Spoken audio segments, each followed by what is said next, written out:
Donc aujourd'hui, je voudrais que nous allons regarder un sujet dans l'Évangile selon Matthieu. Chapitre 10, verset 1er à verset 9. Ok.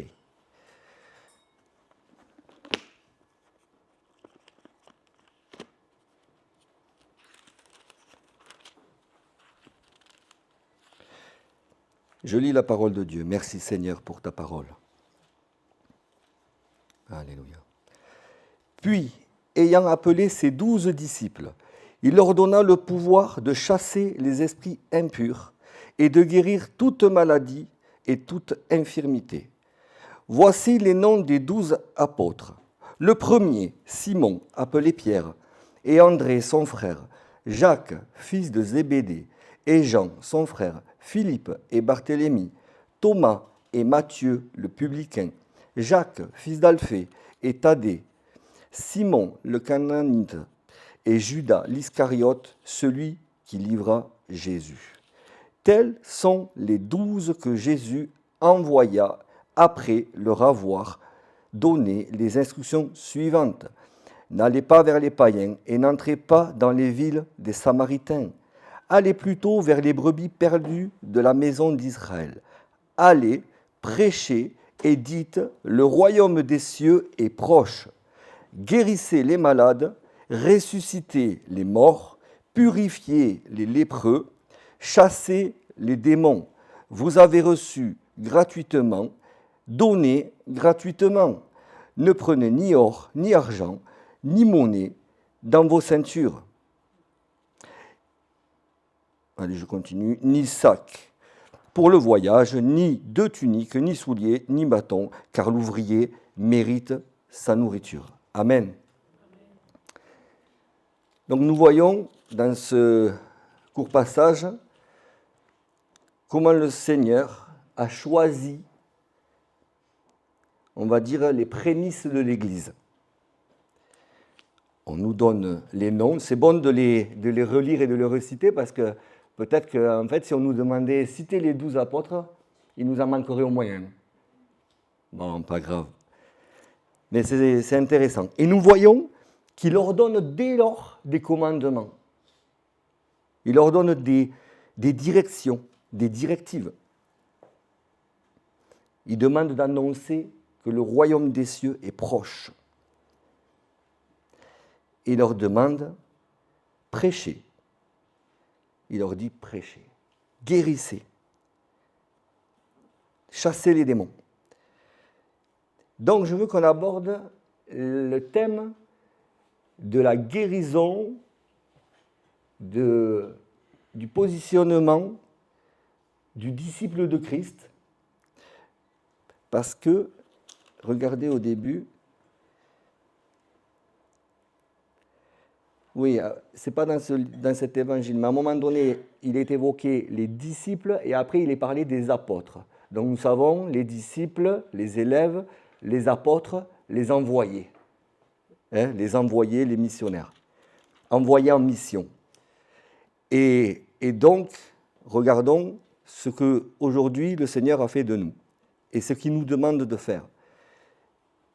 Mais dans notre monde, si on parle de guérison ou de miracle, est-ce qu'il n'y a pas d'autres personnes qui exercent des miracles et des guérisons?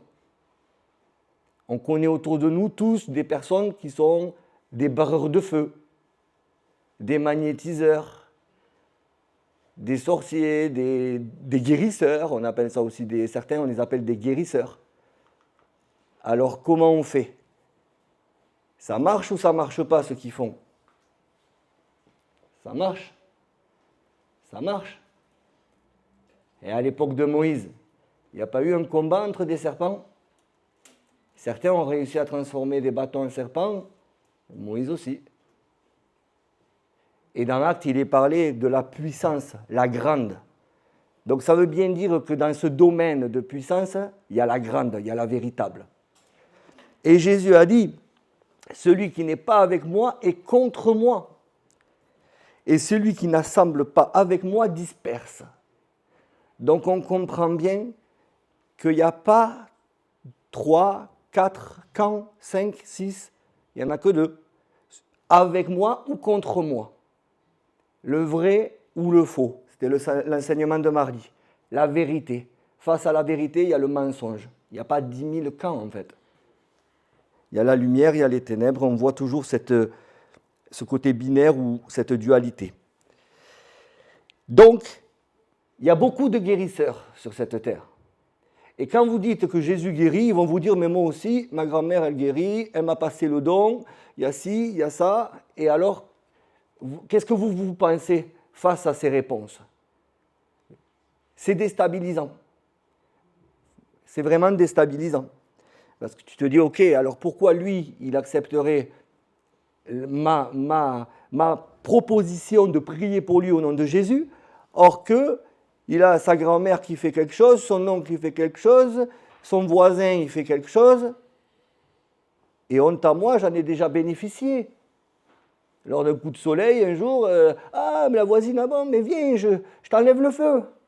Sorcellerie, les amis. Je ne le savais pas, j'étais ignorant. Le Seigneur m'a lavé. Alléluia. Je sais où j'en suis. Non, parce qu'aujourd'hui, dans le milieu chrétien, il y en a qui pratiquent encore ce genre de pratique occulte de la guérison.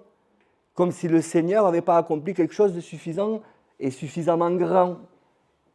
Mais il y a des gens qui se disent chrétiens et ils sont presque plus dans la sorcellerie que dans la foi et dans la mise en pratique de la parole.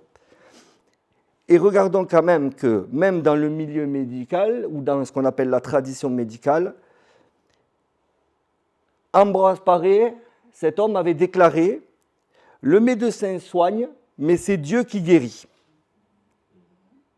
Donc nous voyons aussi l'importance de la collaboration aussi de la médecine voulue de Dieu et de la finalité qui est à Dieu. Puisque c'est lui qui guérit, c'est lui qui décide, c'est lui qui compte nos jours et nos cheveux. Et nous, à force de soucis, on ne peut pas rajouter une coudée à notre vie. Ça vaut le coup de s'en rappeler. Donc la Bible reconnaît les bienfaits de la médecine, elle ne la rejette pas. Et d'ailleurs, dans Colossiens 4, c'est là qu'est évoqué Luc, le médecin bien-aimé. Et Dieu ne lui a pas dit d'arrêter de faire de la médecine. Pourtant, il a écrit l'Évangile, il a écrit Actes des Apôtres, il avait des choses à faire, il aurait pu complètement abandonner, mais il était appelé le médecin bien-aimé. Je n'ai pas vu qu'il avait arrêté. Et que Dieu lui a dit, non, c'est pas bien ça, il ne faut pas que tu fasses ça. Donc, prudence par rapport, et je le dis à ceux qui ne connaissent pas profondément l'Écriture, mais par rapport à ce que le monde appelle des guérisseurs, tout ce qu'on veut, et ce que la Bible dit. Et également, prudence et discernement dans la médecine, dans un 21e siècle où la médecine est un business. Peut-être que ça n'existait pas, ça, il y a 2000 ans, la médecine business. Mais aujourd'hui, ça existe. À nous de savoir si ce vers quoi nous allons quand nous allons au médecin dans un premier temps, on remet à Dieu, on n'est pas insensé, on va voir le médecin, il nous donne quelque chose, hop, on se met devant Dieu et on voit si on doit continuer là-dedans. Et jamais je dirai à quelqu'un, arrête ton traitement. C'est à Dieu de convaincre, c'est à Dieu de guérir, c'est à Dieu de faire. Et je parle justement par rapport au reste du message et par rapport justement à cette soirée miracle et guérison, mais qui va se renouveler par la grâce de Dieu tous les trimestres. Donc, on peut être tous appelés à prier pour des malades lors de ces soirées, ou à l'extérieur aussi, on va le voir. Et donc, on peut penser ce qu'on veut de certaines choses, mais c'est Dieu qui convainc. Mais on doit avoir ce discernement pour cette médecine business aujourd'hui. C'est facile de dire, il y a ça, il y a tel problème, il y a telle solution. Ok, mais est-ce qu'il n'y a pas quelque chose derrière? On en a eu des exemples. Et donc, on veut guérir. Jésus guérit, il nous a appelés à guérir, mais guérir de quoi? De quoi a-t-on besoin d'être guéri? Et regardons dans la 3e épître de Jean. Ce verset est souvent cité en début d'année, avec les vœux, et il est aussi utilisé par certains pour être détourné. Bien-aimé, oui, je crois que le verset plus haut, c'était Agaius qui l'écrivait, Charles? C'est Agaius, je crois. Et j'ai enlevé le premier, pardon. Verset 2. Bien-aimé, je souhaite que tu prospères à tous égards et sois en bonne santé. Alléluia. Comme prospère l'état de ton âme. J'ai été fort réjoui lorsque des frères sont arrivés et ont rendu témoignage de la vérité qui est en toi, de la manière dont tu marches dans la vérité. Je n'ai pas de plus grande joie que d'apprendre que mes enfants marchent dans la vérité. Donc, il souhaite qu'ils soient en bonne santé, qu'ils prospèrent à tous égards. Mais surtout, comme prospère l'état de ton âme. D'accord? Bon, on sait que l'évangile de prospérité aime bien ce verset. Mais c'est tellement plus large que ce à quoi ils l'ont réduit, c'est incroyable. Et regardez, la notion de vérité comme elle est vraiment liée. Très, très important. Je sens qu'en ce moment, le Seigneur veut mettre l'accent sur la vérité, sachant que Jésus, il est lui-même la vérité. Donc, vous voyez, en bonne santé et l'état de son âme, c'est les deux choses qui ont besoin d'être guéries. Premièrement, l'âme, deuxièmement, le corps. Et regardons pourquoi les deux ont besoin d'être guéris. Nous savons que par la chute en Genèse 3 et 4, 2 et 3, pardon, l'homme a désobéi et sa désobéissance a amené la chute, la séparation, la mort. La mort spirituelle, un voile est tombé entre l'homme et Dieu, et la mort physique car ils ont été privés de l'accès à l'arbre de vie. Donc l'homme est devenu mortel. Mortel dans sa chair et dans l'état de mort et de séparation spirituelle. Et donc, ce qu'Ésaïe 53 dit, et nous allons le relire, en fait, j'ai remarqué que Ésaïe 53, on pouvait passer toute sa vie à prêcher dessus tous les dimanches, je crois. En vrai. Il y en a qui ont prêché sur Job toute leur vie, des prédicateurs. Et moi, je me dis, en fait, si on prend Ésaïe morceau par morceau, on peut même faire une prédication par verset toute une vie. J'ai repris à partir du verset 3. Méprisé et abandonné des hommes. Homme de douleur et habitué à la souffrance, semblable à celui dont on détourne le visage, nous l'avons dédaigné et nous n'avons fait de lui aucun cas. Ça, c'est ce que nous étions avant. Cependant, ce sont nos souffrances qu'il a portées, c'est de nos douleurs qu'il s'est chargé, et nous l'avons considéré comme puni, frappé de Dieu et humilié. Mais il était blessé pour nos péchés, brisé pour nos iniquités. Le châtiment qui nous donne la paix est tombé sur lui, et c'est par ses meurtrissures que nous sommes guéris. Donc nous voyons qu'est-ce qu'il a fait pour que nous soyons guéris. Et aujourd'hui, nous avons déjà bénéficié d'une grande guérison et de plusieurs guérisons divines.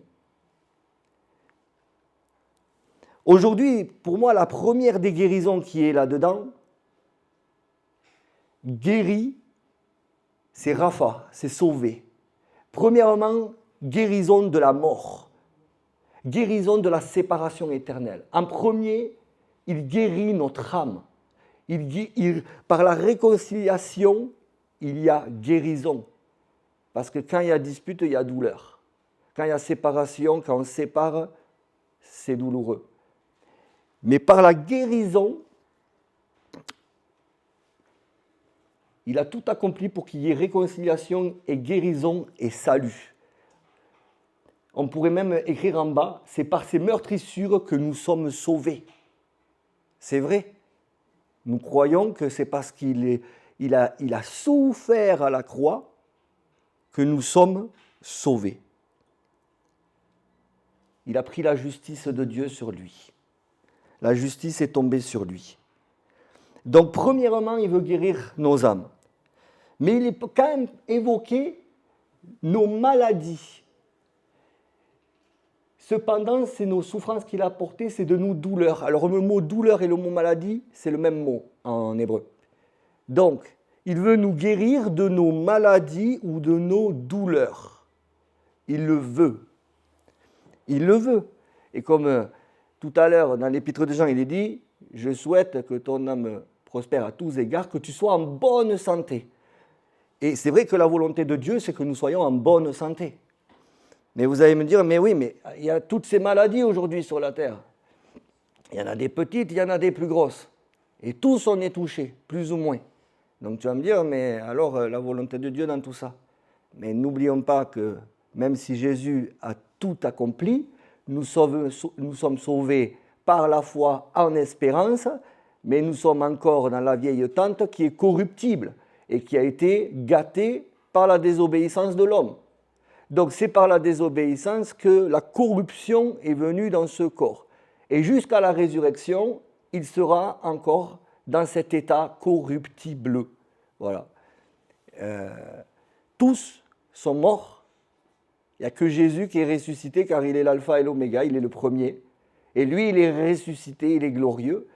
Mais même Lazare qui est ressuscité, même dans l'évangile, il est dit que les sépulcres s'ouvrirent et il y a eu plein de morts qui sont ressuscités. Tous, à ce jour, sont morts. Mais un jour, on aura un corps qui ne craindra plus la corruption. Il sera incorruptible. Pour l'instant, oui, la corruption engendre ce qu'on appelle les maladies.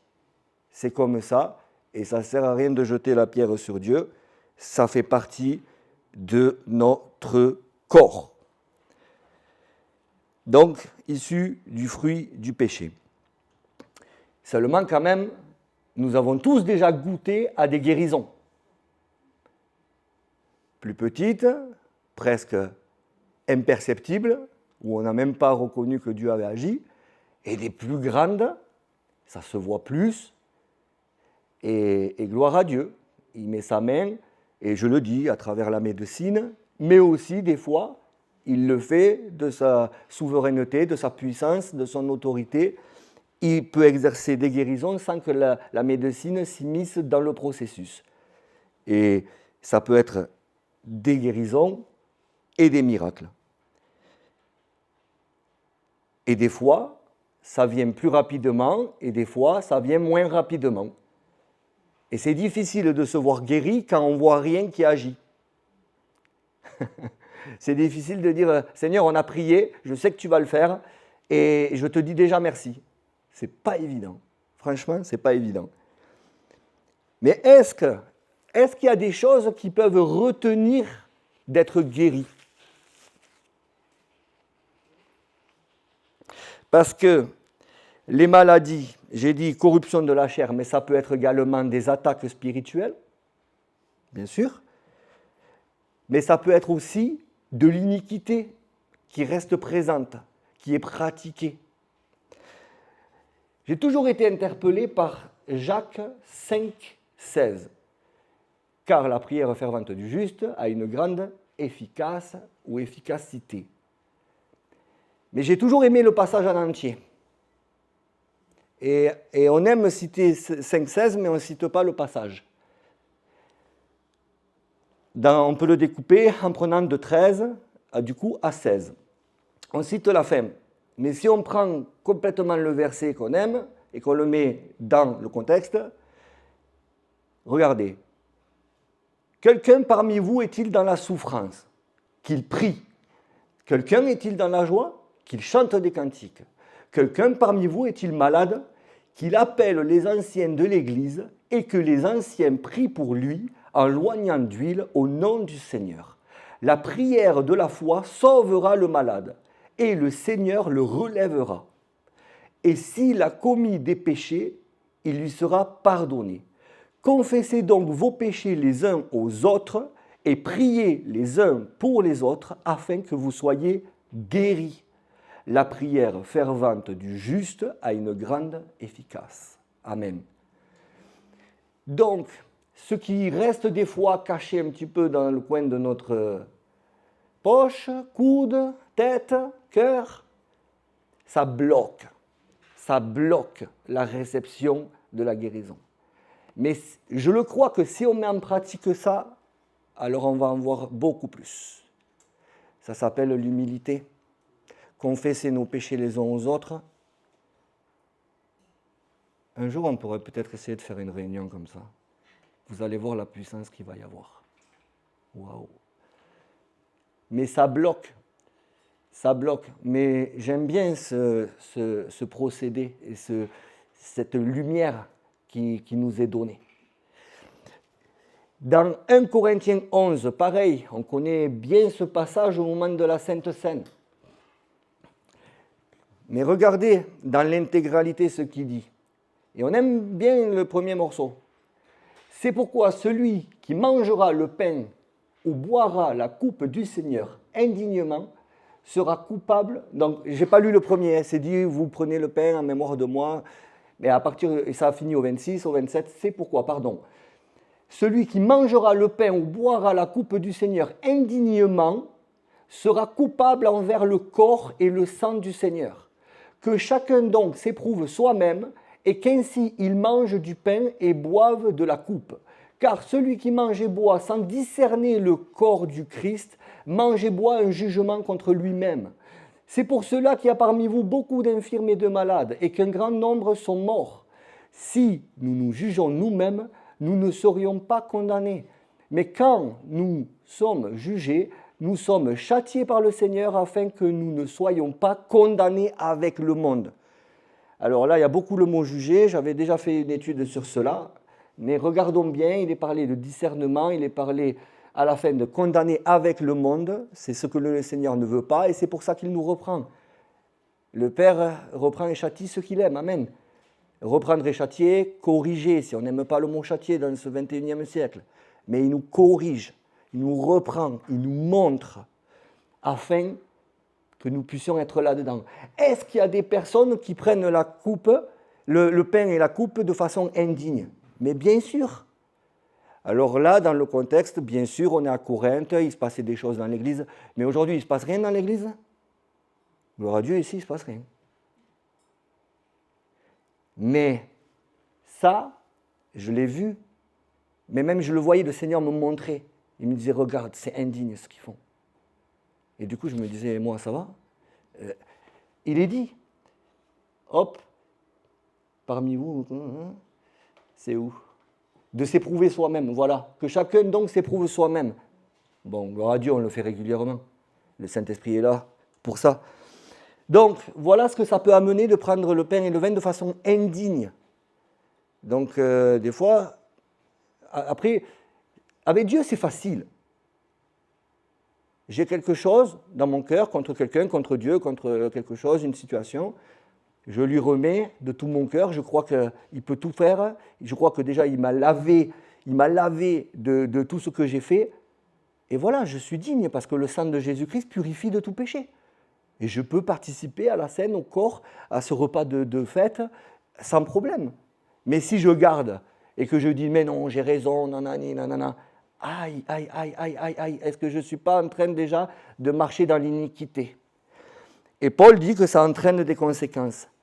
Donc, attention, ce n'est pas parce qu'on est malade qu'on a pris la coupe indignement. D'accord? On ne fait pas de raccourci non plus. La parole est claire et détaillée, mais on ne lui fait pas dire ce qu'elle ne dit pas. Mais j'aime bien dire tout ce qu'elle dit. Ah oui, ça j'aime bien dire tout ce qu'elle dit, même quand ce n'est pas évident à apporter, même quand ce n'est pas facile à entendre, mais j'aime tout ce qu'elle dit. Donc pas de raccourci, mais on doit être clair là-dessus. Et je pense qu'il y a des gens qui ont besoin d'être délivrés de ce process-là. Et ils ne voient rien dans leur vie qui avance parce qu'il y a ça. Parce que le dimanche, ils prennent le pain et le vin à la vitesse de la lumière, ils ne savent même plus ce qu'ils font. Ils ne savent même plus ce qu'ils font. Et quand j'en vois et que je sais que lui ne parle plus à lui depuis des années, attention, ce n'était pas ici, mais voilà, et que, bon, écoute, il est dit, il boit et mange un jugement contre lui-même. C'est entre lui et Dieu, après tout. Hein. C'est comme ça. Et donc, voilà pourquoi des fois, la guérison ne vient pas. J'ai dit des fois, s'il vous plaît, ne me faites pas dire ce que je n'ai pas dit. Donc, c'est bon de le savoir. C'est bon. Éprouvez-vous vous-même. Le Saint-Esprit est en nous. Il est notre guide, notre conseiller. C'est lui qui convainc. Donc, je veux dire, il va témoigner de ça, le Saint-Esprit, également. Il n'y a pas que moi qui en témoigne. Moi, je ne peux rien faire de moi-même. Donc, il veut que nous soyons guéris. J'ai dit en hébreu, Rapha. On connaît ce mot. On va le voir. Et en grec, sozo. Et les deux va le dire exactement pareil, c'est-à-dire guéri, sauver, médecin. Il y a le mot médecin dedans. Rendre salubre. Nous savons qu'est-ce qui est insalubre, un appartement insalubre. On n'aimerait pas vivre dans un appartement insalubre. J'espère que ce n'est pas votre cas, sinon faites-en nous part, on va nettoyer. Mais c'est ça. Le Seigneur nous a nettoyés, devenir saints, pardonner, assainir. Et c'est ça que Jésus a fait et qui était prophétisé dans Ésaïe. Et regardons Rapha. Dans Exode 15,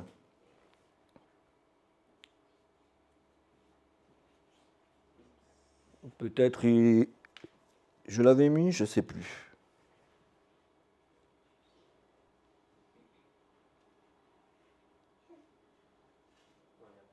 Il n'y est pas? Allez, je le lis.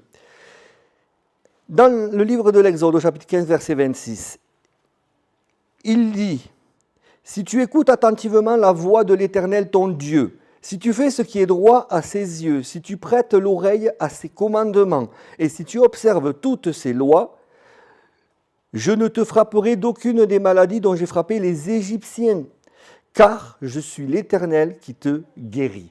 Je suis Jéhovah, Yahvé, Jéhovah, celui qui est, l'existant, dont je suis celui qui est, Rapha, dont je suis le médecin, je suis le guérisseur, je suis celui qui te guérit. » Nous savons pourquoi il parle d'Égypte, d'accord, et pourquoi il nous parle de commandement. Nous étions dans l'Ancienne Alliance. Est-ce que l'Ancienne Alliance est révolue? Ben non, mais il y en a une nouvelle qui a été posée. Jésus a dit, je n'enlève pas un iota de la parole, de la loi, pas un iota. Donc pour nous, aujourd'hui, regardons ce que ça veut dire, ce qu'il dit là-dedans. Cette droiture, tout à l'heure nous avons dit dans la vérité. Gloire à Dieu. Et donc, Dieu a pourvu à tout cela en Jésus-Christ. Jésus-Christ est venu et Jésus-Christ, déjà, a patienté pendant 30 ans. Il n'y a pas longtemps, je pensais à ça. Je disais quand même, toi le Seigneur, 30 ans quand même. Quand je vois comment les hommes, des fois, veulent faire certaines choses dans les choses de Dieu, je me dis, toi le Seigneur, 30 ans tu as attendu. Il aurait pu démarrer à 18 ans, à 13 ans. La majorité chez les Hébreux, c'est quel âge? 13 ans ou 14 ans. C'est l'âge où on reconnaît qu'il est adulte, en fait. Et c'est vrai, chez les filles, c'est vers cet âge qu'il y a les règles. Donc la fille, je crois que c'est 12 ans la majorité. Et les garçons, 13 ans ou 14. Jésus a attendu donc jusqu'à 30 ans. Et il est rentré dans son ministère. Nous savons comment il est rentré. Il s'est fait obéissant, baptisé. Il est allé dans le désert, éprouvé, baptisé du Saint-Esprit. Et dès lors qu'il sort de ce désert, c'est parti. Miracle. Les noces de Cana. Poum, changer l'eau en vin. Et de suite derrière, des guérisons. D'accord? Donc, bien avant la croix, Jésus agit en voulant guérir les gens. Il annonce, il enseigne, il annonce la venue du royaume de Dieu, il guérit, il délivre, il accomplit. Voilà son ministère en 3 ans et demi. Et à la croix, alors là c'est le summum pour nous, alléluia, puisqu'il dira cette parole dans Jean 19:30, tout est accompli. Waouh! Vaut mieux la fin d'une chose que son commencement, la parole écrite. Là, il l'a vécu pleinement. Et encore, ce n'était pas fini. Il fallait qu'il se passe encore 3 jours. Mais vraiment, à la croix, c'est ce qu'on regardait dans Ésaïe, entre le verset 4 et 5. C'est vraiment ça qui s'exécute. Et c'est ce que nous devons avoir à l'esprit, c'est que depuis la croix, bon, il y a eu la Pentecôte, et à partir de là, pour nous, tout change. Parce qu'avant ça, pour nous, pas de puissance. On pouvait, regardons, je le dis toujours, le Pierre d'avant la croix et le Pierre après Pentecôte. Après la croix et après Pentecôte. Eh bien, pour nous, c'est pareil. Donc, nous avons lu dans Matthieu 10, commandement du Seigneur. Je ne sais pas si je l'ai réintégré, le Matthieu 18. Non, c'est pas grave. Mais, qu'est-ce qu'il dit, le Seigneur? Guérissez les malades. Il ne dit pas, demandez à votre Père de guérir les malades. C'est étonnant quand même. Tu vas dire, ouais, mais non, mais c'est pas moi qui guéris, c'est Dieu. Jésus dit, guérissez les malades. D'accord? On reprend, allez prêcher. Donc c'est pareil, il n'a pas dit, allez dire à mon Père de prêcher la bonne... Non, il nous rend responsables, il nous rend actifs. Allez, prêchez, dites que le royaume des cieux est proche, guérissez les malades, ressuscitez les morts. Bon. Purifiez les lépreux, chassez les démons. Vous avez reçu gratuitement, donné gratuitement. Vous voyez, parce que les guérisseurs que j'évoquais au début, il y a souvent de l'argent dedans. Souvent. Ou alors de la petite gloire personnelle. C'est un salaire aussi. Mais nous, on ne le fait pas pour l'argent et on ne le fait pas pour notre gloire. On le fait pour la gloire du Seigneur parce qu'on a tout reçu. Et comment garder un trésor comme ça? Comment garder ce trésor que nous avons reçu? Que ça soit la bonne nouvelle et toutes les bénédictions qui en découlent. C'est pour ça que nous évangélisons. C'est pas pour dire on a quelque chose de supérieur à vous. C'est parce qu'on est dans la peine de les voir dans leur état, sachant qu'on connaît leur état. On l'était il n'y a pas si longtemps peut-être. Puis même si ça fait 40 ans de conversion, c'est il n'y a pas longtemps. Jésus a dit je reviens bientôt. Et c'est passé quelques années. Donc, il nous a donné le pouvoir. Dans Jean chapitre 1, qui est peut-être mon livre préféré, le chapitre 1, là, il est tellement grand, au moins du verset 1er au verset 18, c'est la folie. C'est tellement profond. Et il a dit, je vous ai donné le pouvoir d'être appelé enfant de Dieu. Je vous ai donné l'exousia. Je vous ai donné l'autorité. Et ça veut même dire la permission. C'est beau aussi, hein? Je vous ai donné la permission, le droit et l'exercice, ça veut dire l'exousia. L'exercice. Et il nous a aussi donné sa puissance, qui est évoquée en acte. Vous recevrez sur vous une puissance, le Saint-Esprit. La dunamis, qui elle, j'ai trouvé que c'était encore plus beau. Puissance, oui. Miracle, le mot dunamis comporte miracle. Capacité, force, pouvoir, sens, moyen, puissamment capable. Également, ça veut dire pouvoir d'accomplir des miracles et puissance morale et excellence de l'âme, la dunamis. Je répète, pouvoir d'accomplir des miracles, puissance morale et excellence de l'âme. Waouh! C'est ça que le Saint-Esprit donne. C'est ça. Donc, il nous est demandé d'exercer ce don de Dieu. Le don du Saint-Esprit a été donné à chaque croyant. Et nous allons voir après qu'il y a des particularités, mais le don du Saint-Esprit est donné à tous les croyants, sans exception. Et donc, la prière de guérison n'est pas l'intercession. Intercession, intercédeur, intermédiaire, ça c'est différent. Nous apportons au Père un sujet pour autrui. Mais la prière de guérison, c'est guérissez. Donc vous avez affaire directement avec le sujet concerné. Vous n'avez pas à l'apporter à votre Père dans ce temps-là, en tout cas. Si après vous voulez intercéder dans le secret, c'est autre chose. Mais sur le champ de bataille, c'est vous qui agissez. Guérissez. Donc vous êtes des guérisseurs du Seigneur, amen. On est d'accord ici, on ne parle que d'une seule chose. Et quand nous exerçons ce commandement et ce ministère, d'accord, on est au service du Seigneur. On est au service du Seigneur, on travaille pour le Seigneur dans ce moment-là. Parce que je vous avoue que votre chair, elle aimerait faire autre chose, on est d'accord? Elle aimerait être ailleurs et faire autre chose. Mais notre esprit sait qu'est-ce qu'on fait, pourquoi on rend notre chair assujettie, et c'est un grand combat de tous les jours. L'esprit est prompt, la chair est faible, c'est pour ça qu'on galère encore un peu. Mais on sait pourquoi on le fait, parce qu'on applique la parole de Dieu. Et quand nous sommes dans ce combat-là, le Seigneur nous demande de parler à l'esprit, à la maladie, ni à la personne, ni à la personne de la maladie. Non, mais je demande à la maladie. Tu pars. Est-ce que je suis plus fort que le maître? Non. Mais regardons dans Luc 4, 39, comment le Seigneur agissait. Vous allez me dire, mais c'est Jésus. Ben oui, mais bon. S'étant penché sur elle, la fièvre de la belle-mère de Simon, s'étant penché sur elle, il menaça la fièvre, et la fièvre la quitta, et à l'instant même, elle se leva et les servit. Donc elle aussi, elle les sert. Nous, on sert, et après, elle va servir aussi. Gloire à Dieu. Il menaça la fièvre, et la fièvre la quitta.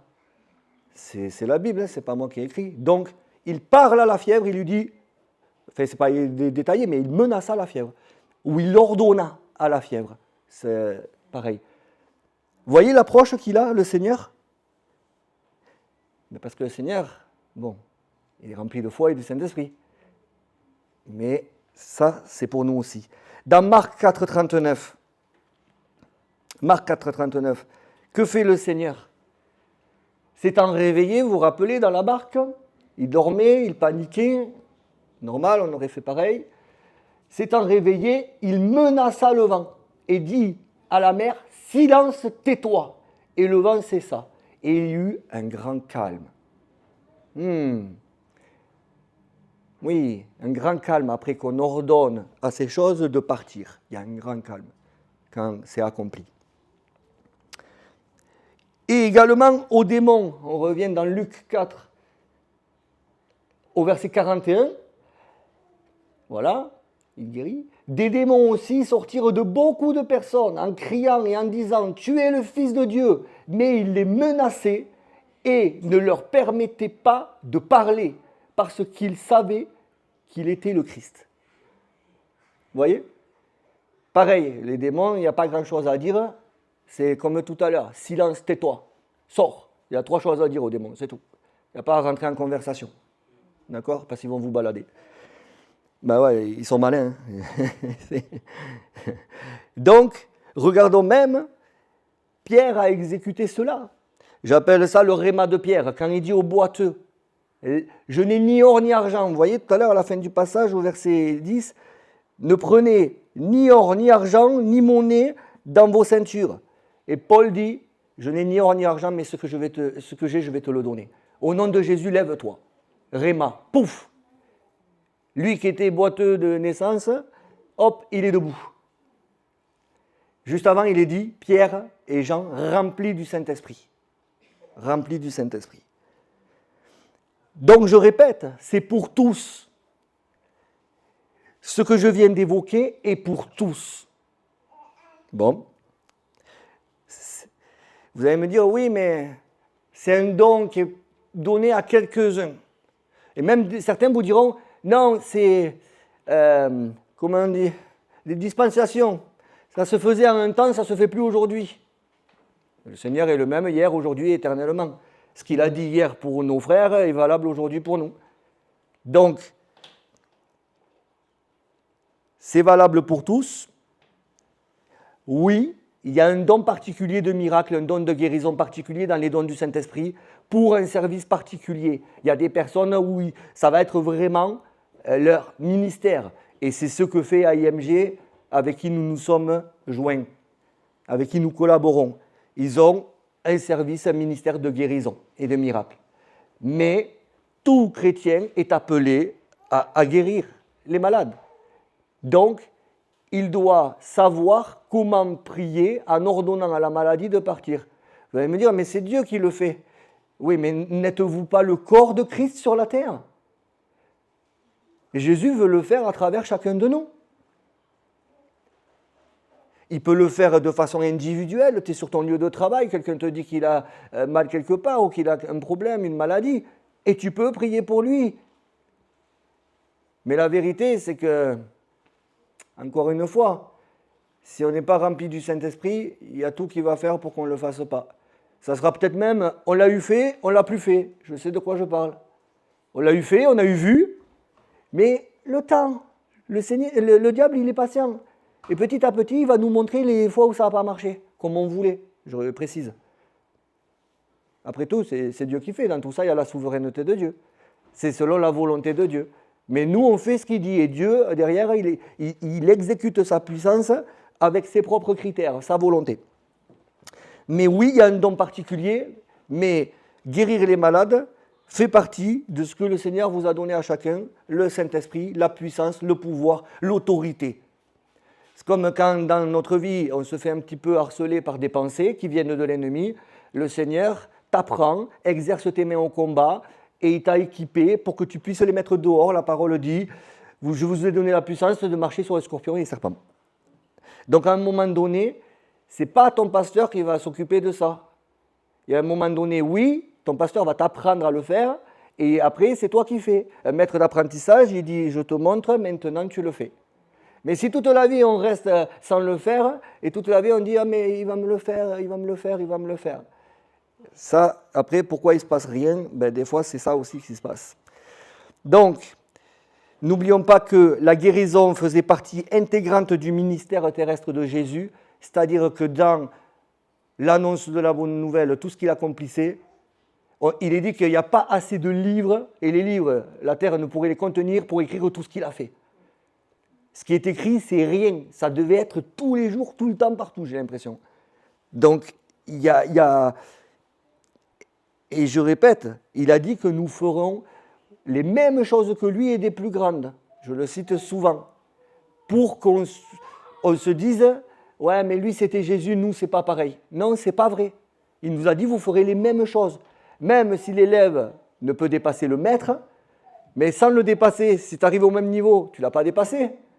Tu as encore de la marge en fait. Ne te vois pas, comment dire, l'humilité, derrière l'humilité peut se cacher la fausse humilité, voire même le découragement ou autre chose. Mais non, regarde haut. Un jour j'ai dit focus. Regarde haut, c'est pour toi. C'est pour toi, c'est pour nous. C'est le ministère de l'Église que d'annoncer la bonne nouvelle, guérir les malades et chasser les démons. Est-ce que ça vous fait peur de chasser des démons? Et je ne suis pas en train de dire qu'on doit toujours chercher des démons et que derrière les maladies, il y a toujours des démons. Non. Je crois que dans ce qui est cité dans la Bible, par rapport au nombre de guérisons, il n'y a que 10% où c'était des délivrances démoniaques. Mais ça en fait partie. On doit être prêt. Mais on ne doit pas chercher ça tout le temps, parce qu'à la fin, on se met à chasser des esprits de tout nom. De tout nom. Et on cherche dans les recoins s'il n'y a pas un esprit qu'on a oublié de nommer. C'est bon. Au bout d'un moment, c'est bon. Annoncer la vérité affranchira aussi. Il y a la puissance de la parole, il y a la puissance du Saint-Esprit. Sinon, on se met à chasser esprit de ci, esprit de mi, esprit... Une fois, on avait rigolé à l'époque, il y en a un, il chassait des esprits de zigzag, parce que la personne, elle marchait comme ça. Au bout d'un moment, ça ne va plus du tout. Après, t'en trouves... En fait, je pense qu'après, l'ennemi il nous balade, quoi. Il nous balade, il nous fait perdre notre temps, il nous amène dans des travers. Mais, je répète, annoncer la bonne nouvelle, guérissez les malades, chassez les démons, je veux dire, c'est ce qu'ils nous demandent. Donc, est-ce que nous annonçons la bonne nouvelle? Est-ce que nous guérissons les malades? Est-ce que nous chassons des démons? Voilà. Et c'est vrai qu'on a pu le faire dans un temps et moins le faire dans un autre temps. Pourquoi? Est-ce qu'à une époque, j'étais zélé mais je manquais de sagesse? Et est-ce qu'après, je ne me suis pas revêti d'une fausse sagesse et que je ne fais plus rien? Je parle en connaissance de cause. Non, mais c'est vrai, il faut être clair. C'est comme ça des fois. Hein. Après, des fois, voilà. Donc, Oui, autorité, oui, la puissance, bien sûr dans l'humilité et la volonté de Dieu. N'empêchons pas la guérison. Ne privons pas les gens de guérison. Exerçons, n'ayons pas peur de nous tromper, n'ayons pas peur de voir ce qu'on n'a pas envie de voir. C'est-à-dire que ça ne marche pas comme on le veut, au moment où on le veut.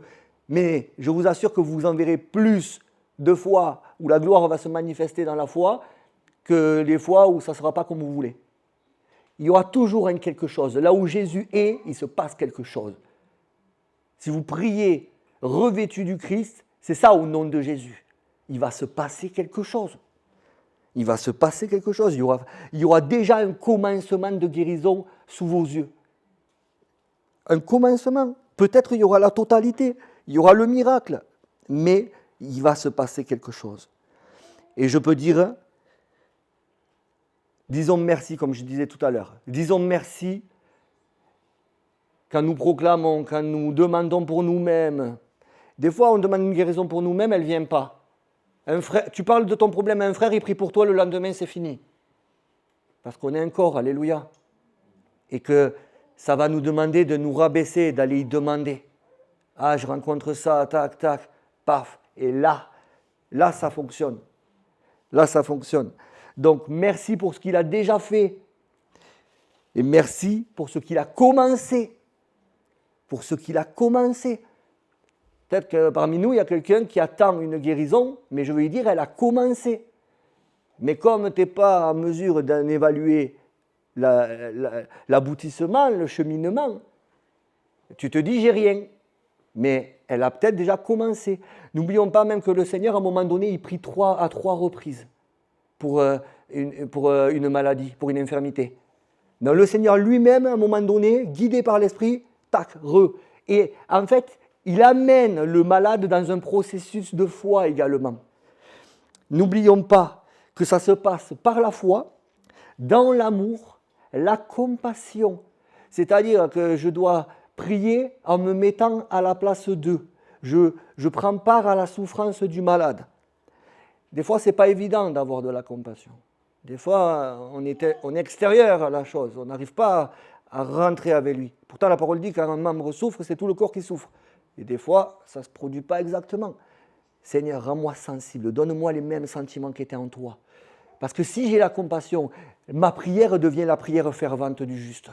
Parce que je suis un juste dans le Seigneur.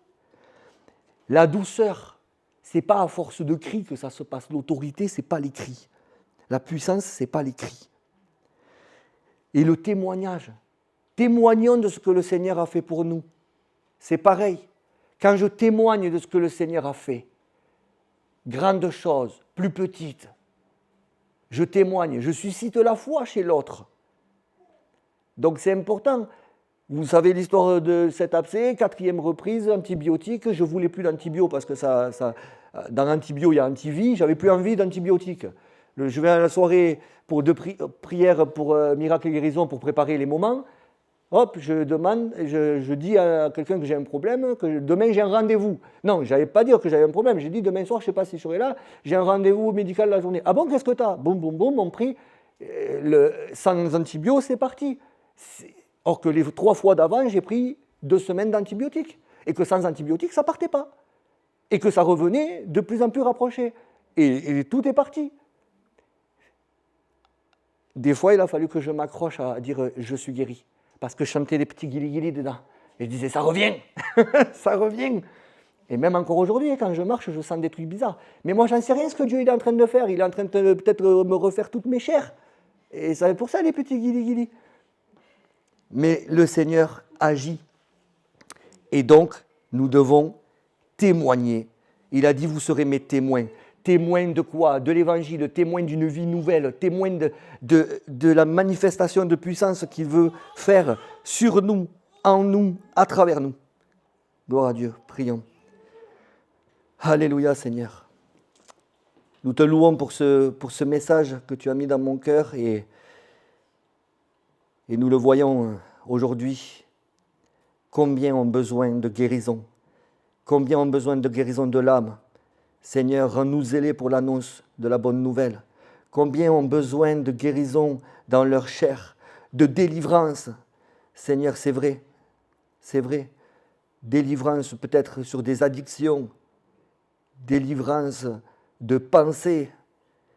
Seigneur, que nous puissions, pour nous-mêmes, envers les autres, être dans cette démarche d'être, comme tu l'as dit, des guérisseurs. Guérissez les malades. Aide-nous à nous voir dans ce positionnement de responsabilité, de l'autorité que tu nous as donnée face aux puissances des ténèbres. Seigneur, tu as fait de nous tes enfants. Nous sommes les enfants du roi, des rois. Seigneur, dans la royauté, il y a tout qui va avec. Tout le royaume. Tous les services, tous les agréments du royaume. Tu nous as tellement donné, Seigneur, tellement équipés. Nous voulons dire, nous voici, envoie-nous, envoie-nous. Nous te rendons grâce, Seigneur, pour ce que tu prépares, ce que tu as préparé. Seigneur, de nous envoyer, exercer ta parole. Nous voulons voir ta gloire se manifester dans les corps, dans les cœurs, notamment lors de cette soirée. Mais peut-être que pour l'un de nous, ça sera avant cette soirée du 31. Peut-être que dans ces 10 jours, un de nous va dire oui, je vais essayer ce que la parole a dit. Je vais prier. Je vais dire à cette douleur de partir du bras de mon ami, de son ventre, de sa tête. Et lui dire, va en paix, t'es guéri, le Seigneur t'a guéri, parce qu'il a tout accompli. Aide-nous, Seigneur, à annoncer l'évangile en une phrase, et derrière, à prononcer la proclamation de guérison et de te rendre toute la gloire qui t'est due, afin de pouvoir témoigner de ce que tu fais, afin que tu sois glorifié dans ton Église et également dans le monde, qu'ils puissent voir les bonnes œuvres accomplies dans la vérité, dans la droiture de l'Écriture. Nous ne sommes pas des farfelus, des fous, nous sommes appuyés sur un roc solide, sur la parole de Dieu. Ces choses-là ne nous ont pas été transmises par nos parents. Ça nous a été transmis par le Père de l'univers, le Père créateur, le Dieu tout-puissant. C'est lui qui nous l'a donné. Merci Seigneur. Je te prie Seigneur de nous remplir de zèle, de confiance en toi. Chasse toute incrédulité, toute mauvaise expérience que nous avons eue, Seigneur. Pardon pour les fois où nous ne voulons plus faire parce que nous sommes bloqués dans notre orgueil, parce que ça n'a pas marché comme on voulait. Et alors on ne veut pas s'essuyer une défaite, alors on ne fait plus. Pardon Seigneur. Renvoie-nous au travail. Les temps sont mauvais. Ça fortifiera notre foi. Ça fortifiera notre relation avec toi, Seigneur. Tu nous as rendus équipiers, frères, fils, au-delà d'être des serviteurs. Gloire à toi, Seigneur Jésus. Sois béni, mon roi. Amen.